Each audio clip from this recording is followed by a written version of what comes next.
हर हर महादेव। एवं बुद्धेः परं बुद्धवा, एवं बुद्धेः परं बुद्धवा, संसभ्यात्मनम् आत्मना, संसभ्या आत्मानम् आत्मना, जहि शत्रुं महाबाहो, जहि शत्रुं महाबाहो, कामरूपं दुरासदं, कामरूपं दुरासदम्। यहाँ भगवान श्री कृष्ण अर्जुन से कहते हैं, हे अर्जुन, अपने आप को भौतिक इंद्रियों, मन तथा बुद्धि से परे जानकर और मन को सावधान आध्यात्मिक बुद्धि से स्थिर करके आध्यात्मिक शक्ति द्वारा इस काम रूपी दुष्ट शत्रु को जीतो। कहने का भाव यह है कि सभी दुखों का कारण मनुष्य का अपने वास्तविक स्वरूप के प्रति अज्ञान है। यह सोचकर कि वह शरीर, इंद्रियां और मन है, इस कारण अनेकों कष्टों को भोगता रहता है, अनेकों पाप करता रहता है। भौतिक शरीर और संसार के साथ यह तादात्म्य ही सभी दुखों और पीड़ाओं का मूल कारण है। इससे भगवान सभी मानव जाति को उपदेश देते हैं, जान लो कि तुम आत्मा हो जो बुद्धि से परे हो, तुम शरीर नहीं हो। इसलिए भगवान की शरण में जाओ।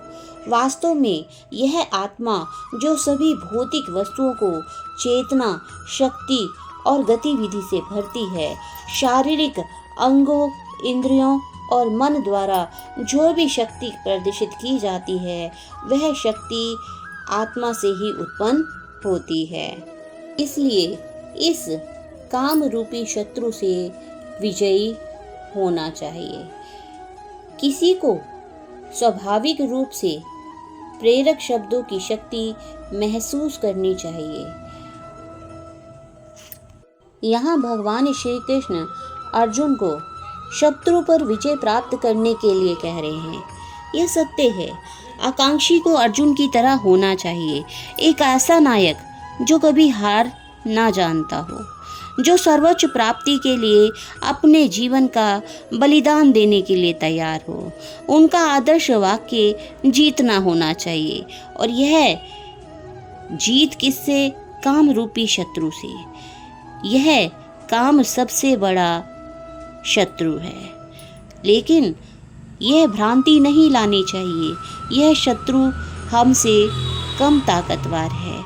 वास्तव में यही सभी दुखों, पापों का कारण है। यही सबसे बड़ा कारण है हमारे अधःपतन का। भगवद गीता का यह तृतीय अध्याय निष्कर्षता मनुष्य को निर्देश देता है कि वह निर्विशेष शून्यवाद को चरम लक्ष्य ना मानकर अपने आप को भगवान का शाश्वत सेवक समझते हुए कृष्ण भावना अमृत में प्रवृत्त हो। भौतिक जीवन में मनुष्य काम तथा प्रकृति पर प्रभुत्व पाने की इच्छा से प्रभावित होता है।